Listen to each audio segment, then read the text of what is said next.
Hello, welcome back. We did some spells, some corpsemen, some domes, some augury, and so on.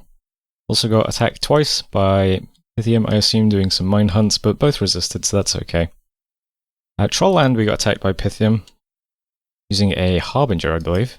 Yeah. So it's carrying 3 air gems. It gives itself Mistform, Blessing, which is attack, precision, shock res, poison res, fire res, reinvigoration, magic resistance, penetration, and unaging. Then it gives itself Mistform and does some living clouds. And pretty easily cleans up the PD. So it only has 3 air gems now, so it can do that one more time. And then once it has no gems, I guess I just Cloud Trapeze a She-Lord onto it and kill it immediately. But for the time being, it's walking over us, so there's that. We attacked Scythia then, no problems there, took that one. Faircliff, might as well watch, why not? Kinda funny. Seeing our She-Lord and the bespoke tripod walking around. You know, they make a great team. Clean up nicely. Then we attack Bonelands. This one is a bit more confusing. So we have our 2 She-Lords. We have Overt Photography and X-Ray Specs. There is a mage here, it turns out, and he deploys a big fire relay, unfortunately. So Overt Photography zips straight to the back, takes care of that. Then just sort of gradually clean up. So it seems like everything's fine, you know, no problems there. But then in the report, it turns out Overt Photography died. So I don't know, just kind of odd. It seems like everything was fine, but I guess not. But yeah, I don't know. I don't know. It's one of those weird instances where the report doesn't match the replay. I don't know what that means. But unfortunately, yeah, we've lost Overt Photography, my favourite She-Lord. But this does mean I can try out that spell where you call back a hero from the Hall of Fame. I don't think I've ever used that spell before. That might be kind of cool, at least. 3 more battles then. We lost Forest Long Nights to some Sea Trolls. That's like here, though. It's not really very important. Chilad is more long dead. Villiers is more long dead. So not much change there either. Villiers is walking towards 3 Pine, though, which is, you know, something to keep in mind. And Chilad is adjacent to my cat, which is currently empty. So that's also something to keep in mind. Events then. We got some pearls. We got a lab and a crystal shield, which is a really nice event in Lombaria. Bit of misfortune and magic, and then 11 earth gems in Great Dunes. Worldwide event, there's a deathmatch. I probably should have sent something to that, just because, but, oh, do you know what I should have done? I should have sent Bespoke Tripod, that would have been pretty funny. This turn's already rolled over, unfortunately, so I can't change things now. I just kind of, I forgot about this till I just saw it this second. Oh well. Yeah, and we're under siege in lots of places, but nothing's open yet, so that's okay. Right, so here's the map now. Yeah, rest in peace, Overt Photography. I don't know what happened. It's very strange. But, yeah, stuff like that happens sometimes. I'll start over here, though. So this stack is starting to threaten my cap, which is probably not good. So I'm going to put together something that can defend against that. First things first, I'm going to start hitting this with some Seeking Arrows. So I've got like, let me just see. Oh, I can't see. I think I've got like 3 people casting Seeking Arrows at this. It's 5 commanders, so probably going to store some of this. And then to Eriu, I've just got a bunch of She-Lords just on move patrol. Also got some little D1 mages doing some dust to dust on advance and cast spells. And yeah, there's a variety of mages here. I even gave Bigfoot here this Wraith Crown we got for free. So this guy has regen, 27 base protection, Ethereality on top of his bless, so I'm expecting big things from Bigfoot, okay? We'll see how he gets on. But we'll just defend this, and then we'll have stuff that's like moving around then, making actual defensive moves against some of this stuff. Probably shouldn't let it completely wash over me. This second Villiers isn't too bad. There's no mages or anything with it. So that one I'm just going to ignore for now. But that'll be the next stack I try and defend against. I'll probably hit this one with Seeking Arrows and then go after it as well. See what we can do there. But for the time being, just defending Eriu, and then we'll do that next. Ignoring the stuff in Bog of Beats still. It's sieging us, but it can't harm our walls, so it doesn't matter too much. But once we have one defense here, I'll probably start actually fighting back against this a little bit. Besides that, I'm just continuing to do the usual forging in Bog of Beasts, so I'm making the storm spools and lightning rods. Just keep bumping up the number of corpse constructs we're making. And that is that for now. But yeah, hopefully something tries to move on to Eriu next turn and we'll have some kind of... But I just realized I could have actually led all those units as well. Well, I guess it doesn't matter too much. But yeah, like I said, this has already been submitted, unfortunately. Next up down here, I'm going to move this remaining She-Lord X-Ray specs over to Dragonport stealthily. And then the She-Lord plus Bespoke Tripod are going to move back into Forest of Long Nights with another She-Lord. I'm going to put these guys together around here. I'd really like to take some of this territory in this area to be on the other side of Solaria's border. That would be the plan. But I just really want to just be a nuisance in this part of the map for now. So we'll see how that shakes out. This is a nice province to take back just because it's, got a couple of gem sites and stuff. It's a nice one to hold. I'll move into Old Man Mountains after that. Then we can kind of go in either direction at that point. And that's it for this turn, really. I'm going to break siege in Shinu now. This seems to just be sitting in the wasteland, so I don't know. But yeah, besides just making some more defensive movements over here, so I'm just going to wait till we've got some more water gems and try and cast Vengeful Waters. Yeah, this needs 150 pearls to cast, and then it also gives you tons of pearls. Yeah, it seems likely that Vengeful is just going to get dispelled immediately when we do get it up, doesn't it? I guess I could just keep trying to cast it over and over again every couple of turns. I think it's important to get it up, but I don't know. Well, let's see how this goes first. This isn't pressuring us much anymore. This hasn't moved towards us either. Lithium isn't really attacking me anymore, other than these little things. So as long as we can start fending off some of the skeletons with some She-Lords and such, well, I feel like we have a bit more breathing room, I suppose. Well, let's just see how things go. That's 56, anyway. So thanks for watching, and I'll see you next time. Hello, welcome back. Busy ritual phase. Lots of summoning. Got another Mound Fiend, and also did Ritual of Rebirth, so we brought Overt Photography back from the dead as a mummy, which is cool. We got attacked by some Mine Hunters. They still didn't kill any She-Lords though, just killed some scouts, so that's fine. And hello, welcome back again. I'm speaking to you from slightly further in the future, with terrible news. Unfortunately, I screwed up and did something that I don't think I've ever done before. I lost a turn. I still took the turn 58, I still took it, submitted it, went fine, but I didn't record it and I lost the turn file. So unfortunately I can't record turn 58 now, which is my bad, and I do apologise for that. So what I'm going to have to do instead is, throughout this video, which is turn 57, I'm going to just insert some commentary about what happened in turn 58, because I think that makes the most sense. So occasionally you'll see the screen go black and white, and that means I'm talking to you from the future, and it's about what happened on turn 58. Yeah, unfortunately I just didn't record it. Sorry about that. I won't let it happen again, or I'll try not to. Anyway, back to 57 for now. And Three Pine Grove got hit by leprosy as well. Not very surprising. Did some augury, didn't find anything. Some seeking errors, killed some commanders. Yeah, very busy. We then got assassinated a bunch in our swamp province here. So we lost all the crofters that were sitting here, unfortunately. And one enchanter as well. But besides that, all of our crofters. Except this one. And the province got attacked then, but bounced off all the PD, so there's quite a bit of PD here. And quite a few cows as well. So that's fine. Lots more exchanges then. We got Dovan, slowly moving in. Eriu, I guess I'll watch this briefly. So we arrowed a bunch of commanders, so this is a bit smaller than we saw. Doesn't last very long against all the PD and our She-Lords, so still kind of satisfying to watch, I suppose. So there's that. Shambhalak we saw Miklan move on to.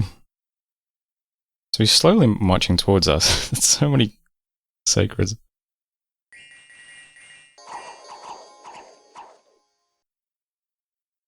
Yes, that's sitting on the other fortress near us. So this one now. On turn 58, perhaps unsurprisingly, Mictlan does storm this fort.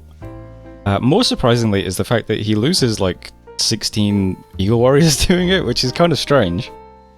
But yeah, we do lose the fort to him next turn. He's gradually making his way down, but there's no no rush just yet. Pythia moved into Amikria and New Spring, so these two now with the Trolls and the Harbinger. And Maragnon moved back onto Shiniyama as I tried to break siege, so we lost the trapped Shilord, unfortunately. We just Cloud Trees them out, but oh well.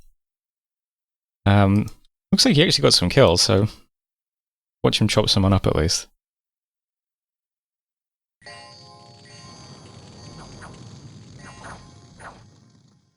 Oh well. Yeah. Events then, we got some Gems in Plane of Memories and in Devil's Ponds. That's quite nice. There was an arena deathmatch, but only one person went to it. I think that's Maragnon, yeah. Lost some scouts, some ports are opened, some diseases are cured, and some were not. That's it for messages. Right, so most important thing this turn is there's a lot more force over here now. Sitting on Bog of Beasts, I can see there's a huge Titan of Death and Rebirth and 940 units, so looks like Slayer has brought a bit more army over here and his god to sit on the fort, and it's currently open. So I just kind of had to make sure that this army was all scripted just in case he stormed immediately.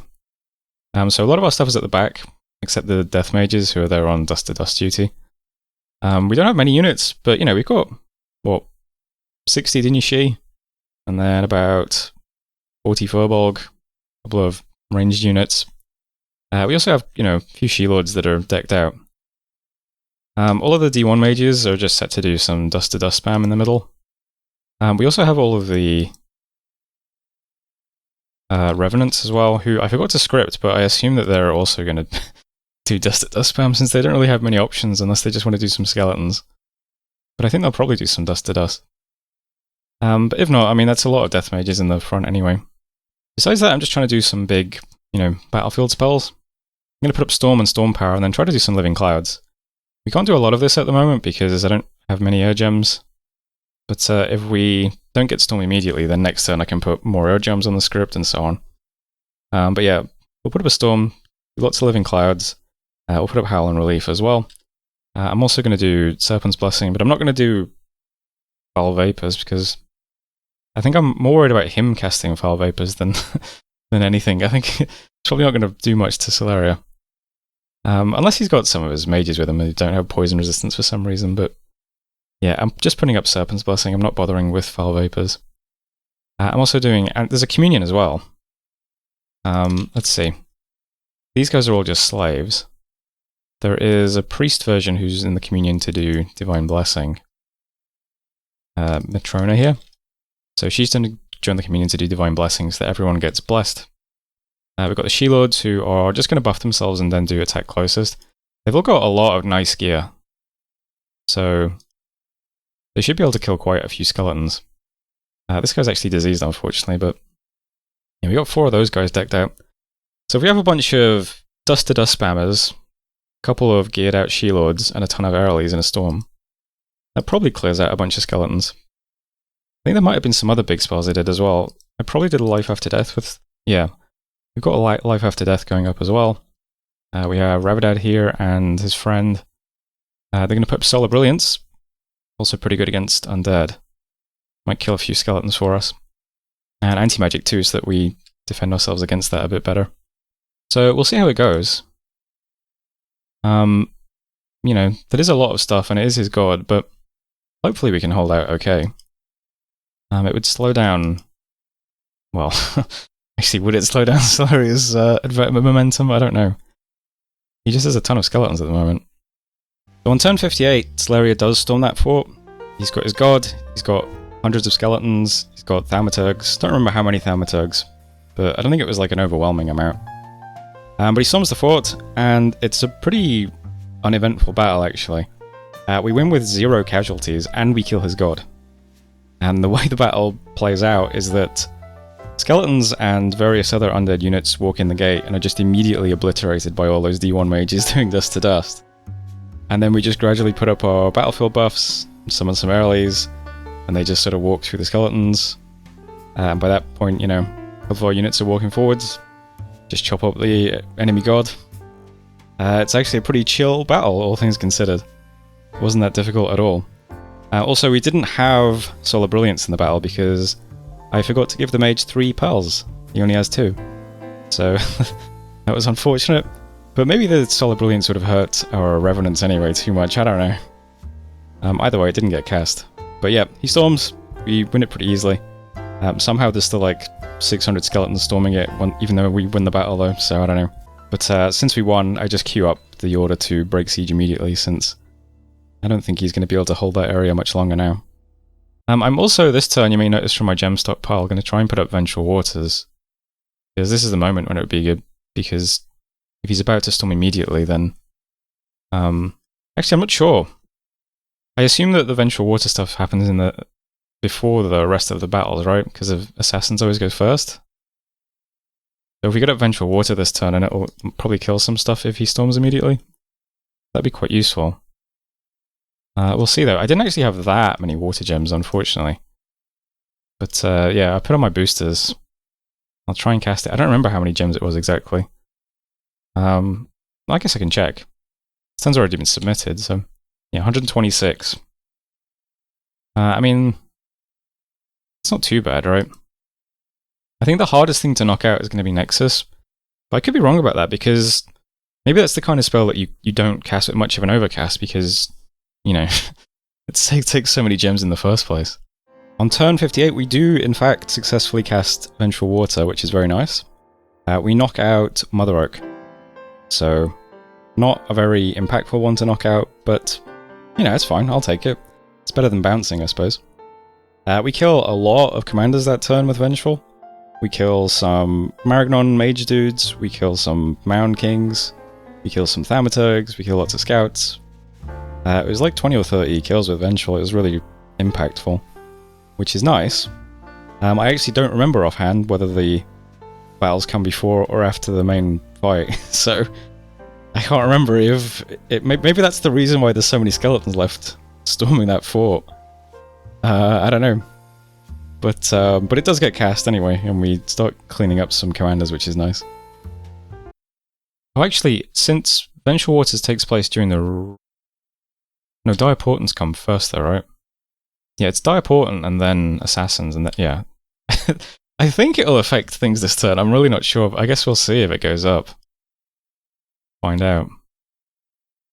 What else happening this turn? I'm going to move these guys around here.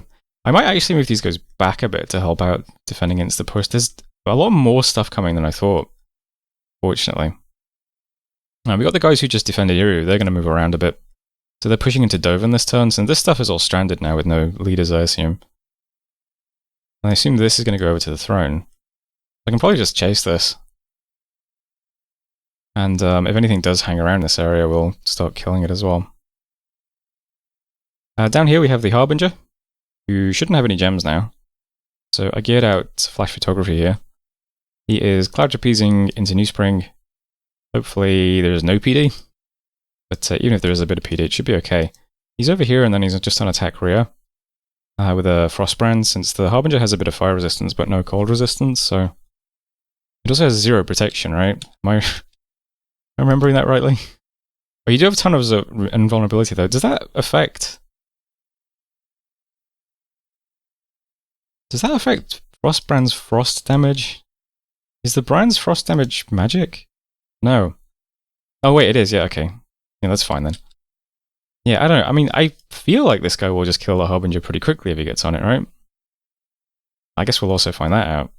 Yeah, the Harbinger dies pretty quickly. There isn't even any PD in the province, so my dude just buffs, runs up, hits it like twice and kills it. Pretty straightforward stuff. The flash photography meets up with the Crusher group, and they start providing a bit of a backstop against Celeria. That's what their kind of movements are. And meanwhile, the commanders that are coming from my cap are sort of chasing Celeria's groups as well, so I'm going to just sandwich Celeria's big blocks of skeletons between this group of thugs and that group of thugs, basically. And I'm moving these guys over to there as well, so there'll be like 4 things in this province next turn as well, just to also walk around a bit. So we'll have 2 squads of dudes that can play defense while we sit in our forts, but it'd be nice to get Vengeful Water up and have it stick, but I don't know. I don't have high hopes, but let's see how it goes. I assume Shinigami gets stolen this turn as well, so that'll be interesting if Vengeful goes up, because what's this still? Still 9 Dominion over here. There's a lot of water nearby, so stuff moving through here might be kind of sad, although this is only 2 Dominion, so not as much. Well, that's the turn anyway. I'm doing a lot of forging now anyway. I'm going to start making sure we got lots more gear for our She-Lords, since they're going to be the bulk of our defense in our forts, I think. Because we don't have a huge number of units. So, Firebrand, Hydra Skin Armor, Girdle of Might, Alcohol Shield, Amulet of Anti-Magic, Horror Helmet. Yeah, on turn 58 I'm still trying to do as much forging as possible. I'm particularly worried about the fort that's under threat from Mictlan. I feel like if we have some really, really thugged out She-Lords, they can probably kill quite a lot of those Sacreds. Because I don't think those Sacreds are going to find it easy to hit our She-Lords if they've got tons of gear. So my thinking is, since there's like, I think there's like a dozen She-Lords in that throne by that Mictlan's walking towards. My thinking is that if they all just have like 6 pieces of gear, they should each be able to kill quite a few Mictlan Sacreds. And if they're backed up with a bunch of, battlefield buffs and stuff, they might be able to hold out quite well, so that's going to be the plan. That's going to be the general set from now on. Also doing lots of Corpsemen. I think I'm also forging a Black Heart. Yeah. Someone suggested that in the comments on the earlier videos. Seems fun. I've got enough blood slaves to do it. Black Heart is a miscellaneous item that lets you turn into an assassin. It's quite funny, the idea of having a She-Lord assassin. So why not? We'll give that a shot. It sounds fun. And otherwise, that's it for this turn. So that was turn 57. Yeah, and also turn 58, unfortunately. I do apologize again. I know it kind of sucks to be watching a series and then you just miss a turn. Especially since it was the first real battle against Celeria where we killed his god. That's something that's kind of a shame to miss, actually. But hopefully this will never happen again. I don't think there's anything else to say. But thanks for watching, and I'll see you next time.